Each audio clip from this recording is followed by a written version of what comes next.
అడిగిన 4 ప్రశ్నలు అడిగారు అధ్యక్ష.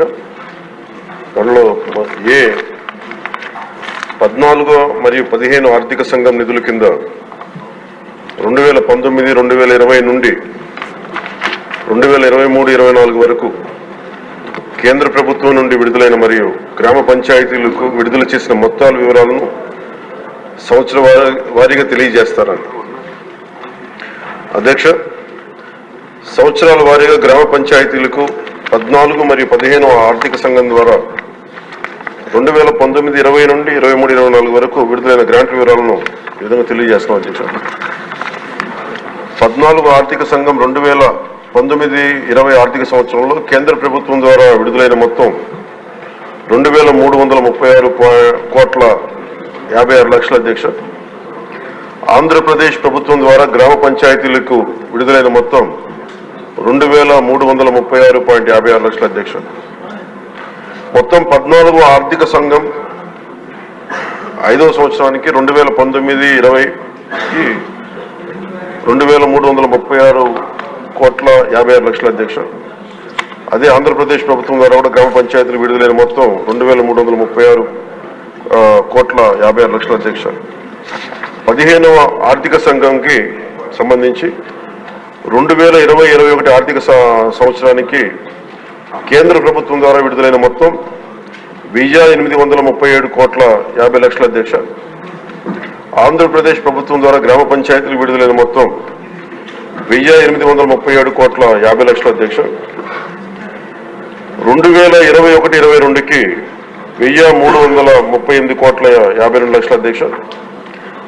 ఆంధ్రప్రదేశ్ ప్రభుత్వం ద్వారా గ్రామ పంచాయతీలు విడుదలైన మొత్తం 1,338,52,00,000 అధ్యక్ష.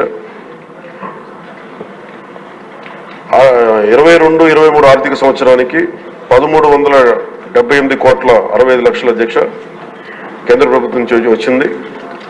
ఆంధ్రప్రదేశ్ ప్రభుత్వం ద్వారా గ్రామ పంచాయతీలు విడుదలైన మొత్తం 1,378,65,00,000 అధ్యక్ష. 23-24 ఆర్థిక సంవత్సరానికి సంబంధించి కేంద్ర ప్రభుత్వం ద్వారా విడుదలైన మొత్తం 1,392,69,00,000 అధ్యక్ష. ఆంధ్రప్రదేశ్ ప్రభుత్వం ద్వారా గ్రామ పంచాయతీలు విడుదలైన మొత్తం 696,41,40,00,000 అధ్యక్ష. మొత్తం 15 ఆర్థిక సంవత్సరానికి సంబంధించి మొత్తం 15 ఆర్థిక సంఘం 5,947,36,00,000 విడుదల చేసింది అధ్యక్ష. ఆంధ్రప్రదేశ్ ప్రభుత్వం ద్వారా గ్రామ పంచాయతీలకి విడుదలైన మొత్తం 5,251,08,00,000 అధ్యక్ష.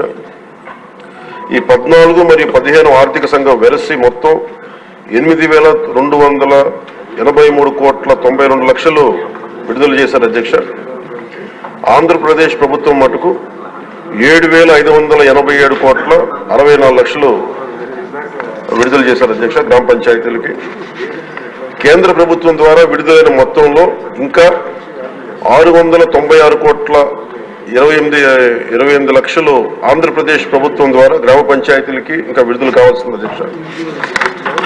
ఈ రెండో ప్రశ్నకు అధ్యక్ష, నిధుల నిలిపివేత కారణంగా గ్రామ పంచాయతీలకు ఎదుర్కొంటున్న ఇబ్బందుల విషయాన్ని ప్రభుత్వం గుర్తించిందని గౌరవ సభ్యులు అడిగారు అధ్యక్ష. గుర్తించాం అధ్యక్ష. సకాలంలో నిధులను విడుదల చేయనందున ప్రభుత్వం ఈ కింద సమస్యలను గుర్తించింది. 1, గ్రామాల్లో పారిశుద్ధ్యం సరిగ్గా లేకపోవడం, పారిశుద్ధ్య కార్మికులకు నెలవారీ వేతనాలు చెల్లించకపోవడంతో అనేక గ్రామ పంచాయతీల్లోని 21,000 మంది పారిశుద్ధ్య కార్మికులు విధులకు హాజరు కావడం లేదు. తమ పనిని కొనసాగిస్తున్న దాదాపు 23,000 మంది పారిశుద్ధ్య కార్మికులకు చెల్లించాల్సిన బకాయిలు 103 కోట్లు ఉన్నాయి అధ్యక్ష, ఇంకా పెండింగ్ లో ఉన్నాయి. తగినంత మంచి పారిశుద్ధ్య కార్మికులు లేనందువల్ల గ్రామాల్లో చెత్త కుప్పలుగా పెరిగిపోయి ఆరోగ్యానికి హాని కలిగిస్తా ఉంది. తాగునీరు సంబంధించి అధ్యక్ష రెండో అంశం, మోటారు మరమ్మతులు చేపట్టకపోవడం, పైప్ లైన్ లీకేజీలు, నీటి క్లోరినేషన్ మరియు నీటి సరఫరా కార్మికులకు చెల్లింపులు చేయకపోవడం మొదలగు కారణాల వల్ల నీటి సరఫరా పథకాలు కూడా నిర్వహణ దెబ్బతిన్న అధ్యక్ష. అలాగే మూడో అంశం, వీధి దీపాలు. గ్రామ పంచాయతీల అనుమతి లేకుండా ఆంధ్రప్రదేశ్ డిస్కాంలకు చెల్లింపులు చేసే నిమిత్తంలో నిధులు ఎక్కువ భాగం మళ్లించడం అయింది. ఎల్ఈడి వీధి దీపాలను వెలిగించడం మరియు నిర్వహణ సరిగ్గా లేనందున అనేక వీధి దీపాలు పనికి రాకుండా పోయాయి.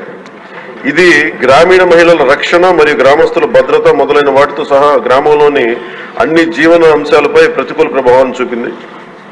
ఇంకా గ్రామ పంచాయతీలకు ఆర్థిక కమిషన్ గ్రాంట్లు నిలిపివేయడం వలన పేలవమైన పారిశుద్ధ్యం, అపరిశుభ్ర తాగునీరు మరియు పనిచేయని విద్యుత్ దీపాల కారణంగా మన రాష్ట్ర జనాభాలో 71% ఉన్న 3,54,00,000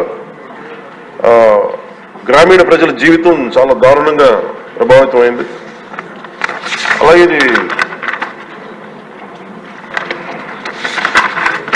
మూడవ ప్రశ్న అధ్యక్ష, దానికి గల కారణాలు ఏంటని అడిగారు అధ్యక్ష. గ్రామ పంచాయతీలకు సకాలంలో నిధులు విడుదల చేయకపోవడానికి గల కారణాలను ఈ కింద విధంగా గుర్తించడం జరిగింది అధ్యక్ష. గ్రామ పంచాయతీలకు ఎన్నికలు నిర్వహించడంలో 2 సంవత్సరాల 7 నెలలు జాప్యం జరగడం, 1/8/2018 తేదీన నిర్వహించాల్సిన గ్రామ పంచాయతీ ఎన్నికలు చివరికి నిర్వహించడమైంది. మరి ఎన్నికైన సంస్థ 2021 మార్చి నెలలో బాధ్యతను స్వీకరించింది. కేంద్ర ప్రభుత్వానికి రెండో అంశం అధ్యక్ష, కేంద్ర ప్రభుత్వానికి గ్రాంట్ ట్రాన్స్ఫర్ సర్టిఫికేట్ అంటే వినియోగ ధ్రువపత్రాన్ని ఆలస్యంగా సమర్పించడం. మూడవది గ్రామ పంచాయతీల బ్యాంకు ఖాతాలను గత ప్రభుత్వం ఉద్దేశపూర్వకంగా పిఎంఎఫ్ఎస్ ప్రభుత్వ ఆర్థిక నిర్వహణ వ్యవస్థతో ఏకీకృతం చేయలేదు, దానికి అదొక కారణం. నాలుగవది కేంద్ర ప్రభుత్వ పంచాయతీరాజ్ మంత్రిత్వ శాఖ నుండి కేంద్ర బృందం ఆంధ్రప్రదేశ్లోని గ్రామ పంచాయతీలను సందర్శించిన సమయంలో వారు చేసిన ప్రతికూల పరిశీలనలు. ఈ పై కారణాల వల్ల గ్రామ పంచాయతీలకు సకాలంలో ఆర్థిక సంఘం గ్రాంట్లు పొందలేదు అధ్యక్ష. ఫలితంగా గ్రామ పంచాయతీల ఆర్థిక పటిష్టతకు తీవ్ర నష్టం వాటిల్లింది. అలాగే గౌరవ సభ్యులు అడిగిన 4వ ప్రశ్న అధ్యక్ష, గ్రామ పంచాయతీలకు నిధులు విడుదలకు చేయుటకు ప్రభుత్వం తీసుకున్న చర్యలు ఏమిటని. గత ప్రభుత్వం నుండి ఆర్థిక దుర్నిర్వహణకు ప్రభుత్వం వారసత్వంగా పొందింది అధ్యక్ష.